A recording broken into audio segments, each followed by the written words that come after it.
Good evening. Huh? I didn't expect you today.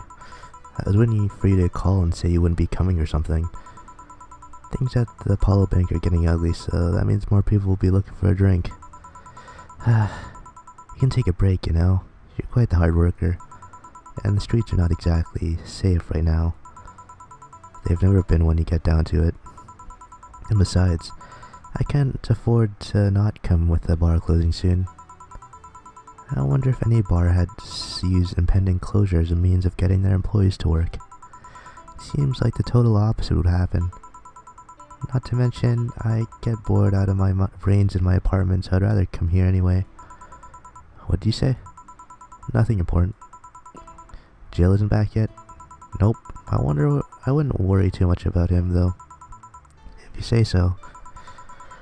That girl's still here? Yep, she was sleeping so peacefully. I felt bad about waking her up. So, would you mind doing that for me? Actually, yes, I mind. But you're the boss, and it's kind of my fault she's here in the first place. Sorry about that. A young lady sleeping under there, and we'll have to start charging you a motel fee. Ah, jeez. Where am I? Oh, right. The shoddy downtown bar. Let's see, all my gear's in place. And neither my pants nor my panties, shirt or bra have been displaced. Oh, it's that flat bartender. Good morning. Good evening. Evening? Oh well, it's the best night or day of sleep I've had in quite some time. Sorry for all the trouble I may have caused you today or last night. Don't worry. You're so nice, flat bartender. Thanks for taking care of me. Bye. Hello, guys and gals. Stream chat back in action with their batteries really loaded. Ah, the moon, it burns. I feel like I've just unleashed something terrible onto the world. Come on, it's not that bad. Say, what's this bottle? A client gave it to me yesterday. A gift of sorts, I'm guessing. Oh, cool. Some sort of rum. Rum, nice. Want me to serve you a bit of it? Yeah, sure. Let's get boss rum. Go to the bottle drinks tab, tray to the shaker before mixing. The bottle drinks tab, tray to the shaker before mixing. Alright, well, rum. Okay. Here. Alright. You're gonna enjoy this in my office, thanks. Anytime. Okay then. Oh. Yep, time to do this again. This one, this one, this one. This one, this one. And then, no, not that. Maybe not tense. Alternate reality, sure. Okay, I didn't pick the same one. Okay, good. We're good. Time to serve, mix, and change lives. Oh, wait, that's not how it goes. No one here to retort. Man, it feels lonely without Jill here. I just hope the restlessness in the streets doesn't lead to dangerous or weird types coming in here. Good evening. Holy shit, that was a record-breaking jinx. Welcome to Valhalla. What can I get you? I'll have a blue fairy. Don't make a joke about becoming real. Don't make a joke about becoming real. On it. Let's give him, brain, blue fairy. Okay. Or aldehyde. We're just gonna pour it inside. No, I screwed up. We're just gonna pour it inside his brain thing. I wanna get this brain fucked up. Aged and mixed. Here you go. Nice, yeah, this is the thing. So, how are you gonna... Oh, you can grab stuff. Should have figured as much. You can drink stuff? And eat. I have the same system Lilum do. Can I ask you something, Miss... Call me Taylor, just Taylor. And yes, Akila, you can ask me anything. Okay, Taylor. You have to be the first person I met that didn't go, okay, just Taylor. Nah, too easy. You are a brain in a jar, right? I'm sure not a hologram of that, I'm sure. Yep, I'm a bona fide human brain in a jar. So, how? Why? What? Does my handsomeness make you speechless? You're not something a girl sees every day, and that's saying quite a bit in these parts. Sure not. For I have a speech prepared for these situations. A speech. You're seeing one of the 5 great living bottled brains of the world. We are brains living in conditions that allow us to exist as any other humanoid creature. All while computers in the dark scan our activities. In a slow but steady manner, we are helping the world understand the inner workings of nature's most complex computer. I'm guessing you prepared that after being asked the same question too many times, huh? Not quite out of exasperation or anything like that, mind you.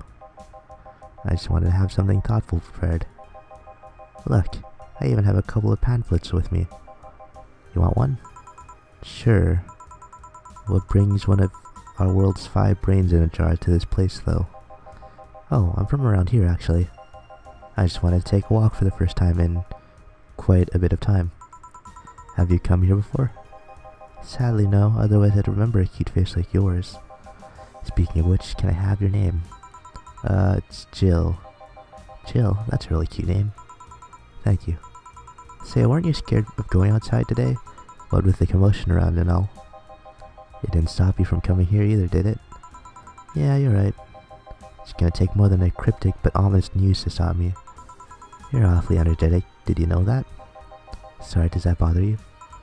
No, not at all, just that I figured a brain in a jar wouldn't be so happy. While I was alive, my body got to a point where there wasn't much I could do. This new state of existence allows me to accomplish more than I ever could before. Plus, I'm doing something that will help people in the long run.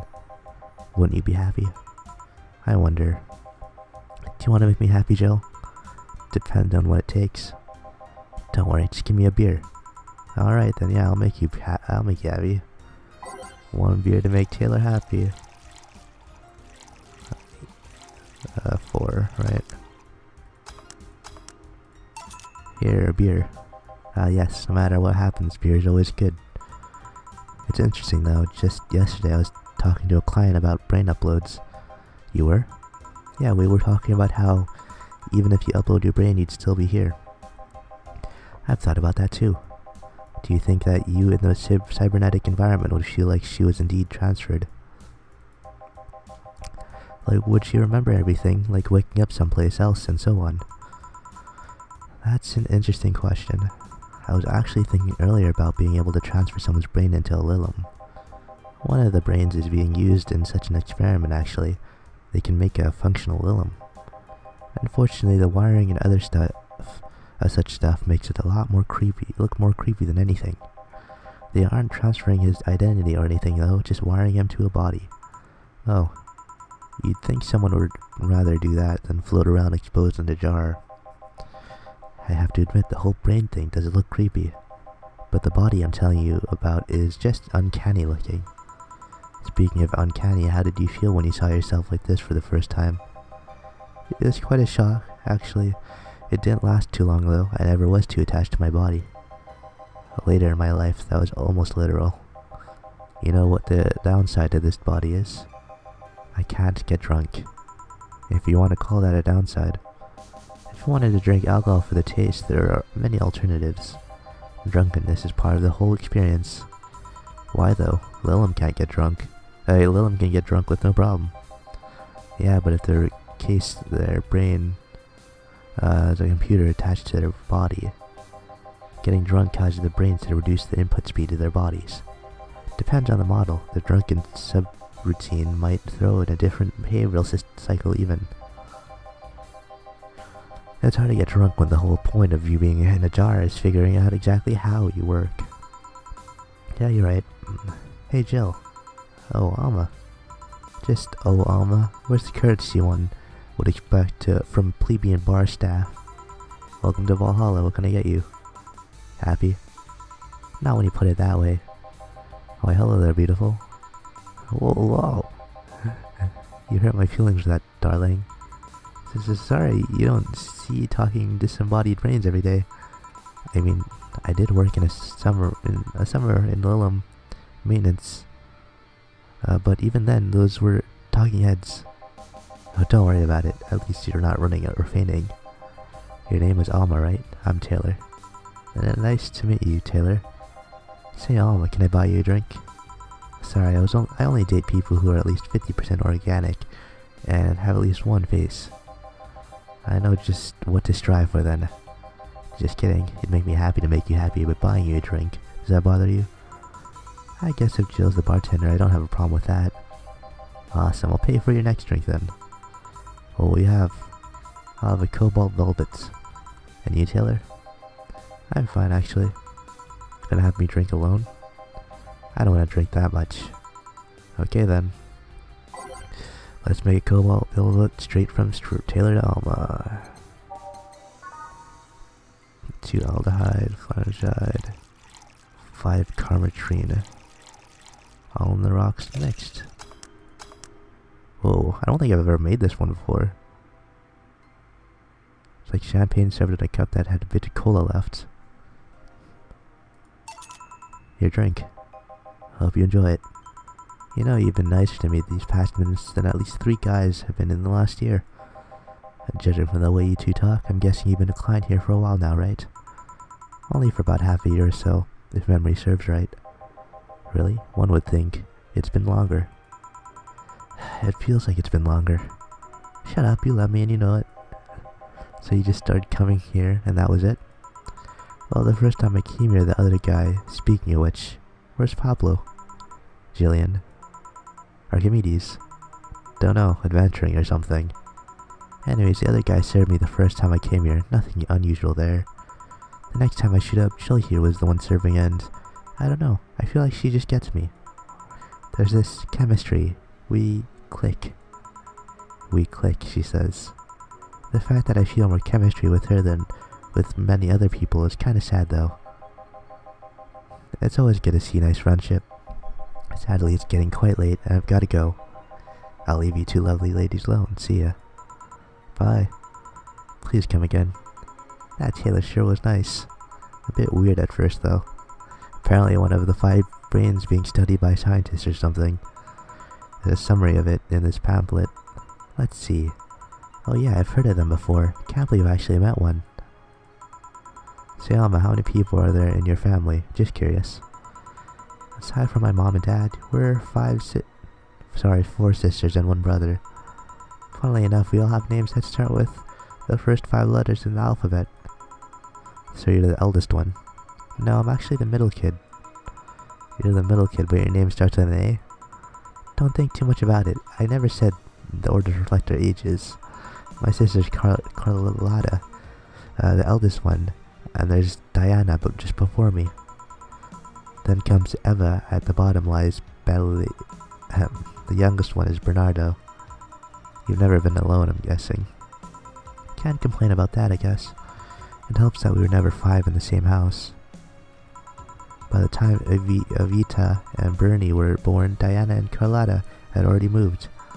Speaking of family, today I came because I needed a break from everything that's been going on with them. Do you live with them? No, but Evita and Bernie do. Not to mention I visit them almost every day. Anyway, my second eldest sister, Diana, just separated from her husband. It's not even been a week, but she's already got some other guy in her bed. She left her kid with her husband's parents and pretty much forgot about them. Never mind the fact that they need to go to school and all that. Damn. Diana's life has always been messy, but these days she's really making it big. She wants time for herself, to live her life. She didn't think about that when she married the guy at 20. She didn't think about that when marrying a guy she only known for like 3 months. You should take your own advice. Hey, I'd never marry someone who could catch my attention so quickly, okay? Sure, there's one time when it almost happened, but I blame the damn stadium kiss cam. Kiss cam? I was going out with a guy my little sister introduced to me. Seems he was her friend's brother or something. We went out for a couple of times and he invited me to a basketball game. The mood was nice, but then later the kiss cam focused on us and instead of kissing me, he proposed. I almost got caught in the mood and accepted. Huh. So I take it you directed him in a stadium on the fucking kiss cam. We went out for like 3 weeks. I don't know, maybe he wanted to get in my pants with the old sex on the wedding night line. But I honest to God can't understand why he thought it would be a good idea.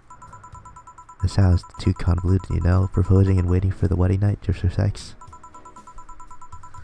Never underestimate the lengths of a man is willing to go to get you in their bed. I've seen more convoluted plots over the years. I'm feeling tempted to ask, but I'll pass. Want anything else? What's that bottle? Oh yeah, it's just some rum a client gave me yesterday. A gift? What did you do? Good enough service, I'm guessing. K-C-K. Huh, interesting name. What does it mean? Kasike, the names of chieftain in the native tribe. I see. Do you want me to serve you some of this? I'll pass. I don't have too many good memories where rum's involved. Get me a French weaver instead, will you? Alright. Wonder what's up with her and rum, but anyway, let's give her a French weaver. I like how the only one I remember... I knew it. I like how the only one I remember is the beer. But I guess I've been serving it every day. But like, I'm pretty sure I've served French weavers a lot too. I feel like I should remember 1 and 9. I know there's one with 9 aldehyde, I think. Like the complete opposite. Let me see. Bronze 6231. Come on, there's gotta be one. Please? No? Okay, I guess not. Maybe this is the one I'm thinking of, with 1 aldehyde and 9 carmetrine. Huh. Probably. 1 Fringe Weaver. What kind of memories do you have with this rum? Nothing you need to worry about. Okay. Alright, now's my turn to ask questions. About what? What kind of family is your family? Well, I'm an only child. My mom and dad split amicably. My mom's a violinist, and she was always away from home with the orchestra. I spent most of my time with my dad, my aunt, and my grandpa. Aside from that, I'd say my childhood was quite uneventful. Huh. Didn't you get something like your mom's artistic vein or something? I played the violin until I was around 16, I think. What made you stop? I don't know, I just kinda said, that's it, one day and stopped. What about cousins or the rest of your family? I see very little of them actually. Mainly because my dad moved away from most of them. Most of my mom's family live in France to boot. So your mom's French? Yep. Can you speak French? Mon irglissue plain d'anglais. Ooh, what does that mean? Rubbish? I don't know, I can't speak French. I did try though, but college started and I stopped taking us. Fucking funny thing is, I actually have a cousin from my mom's side that lives close by. Fuck if I know. You'll be hard pressed to make me spot him in a crowd. I don't know why they got me. Kinda lucky, you know. All of my mom's side of the family lives here, and chances of me meeting someone I'm related to on the streets are ridiculously high. But yeah, that's the primary of my family. Nothing too interesting, sadly. Your mom's a French violinist, and you call that uninteresting? I'm wondering if your family has ever made a fuss about you being a hacker. Hacker makes it sound too exotic. It's like if I called you a mixologist. Please don't, ever. It sounds like something somebody would make. That's here to make bartenders sound sophisticated. See? I mean, hacker is a good way to summarize it, but it's not the best. I'm a security consultant. People want to find flaws in the security of their systems, and I do my best to pinpoint where it breaks. Be it Glitch City or anywhere else in the world, they need security, I'm their woman. You've told quite a few stories about cracking into databases to retrieve info like some sort of mercenary, though. That doesn't change the fact that hacker is not the best term to use. It makes the whole thing sound illegal when it's actually an honest job. Didn't you tell me you once secured some incriminating pics from a guy's cell phone? A mostly honest job. Sheesh. What made you become a hacker, by the way? I've always been a sucker for puzzles. Even as a kid, I've always had a Sudoku or crossword with me. But at some point, they started feeling kinda samey. So when I started college, I took a course on system security. It felt like the kind of puzzle I was looking for. I mean, there are all kinds of things involved in breaching net security. You need to attack the stuff from different angles. And it's something that's always evolving. The whole point of everything is to strengthen security. Every time you think you've got the gist of it, they change everything. So it's kind of like an always evolving puzzle. A puzzle I help make part harder at that. Huh. Didn't think about it that way. It's less actiony than what movies make it up to be though. No real-time frenetic typing, nothing like that. Still, see my code break through something, it's an amazing feeling. Will you have anything else? I'll have a classy drink. Any classy drink. Here goes nothing. What's a classy drink? Alright, let's see. Bad touch. All the rocks mixed. Brandini, Cobalt Velvet, Fringe Weaver. I mean, she had both of these. Wow, she really wants some classy drinks today.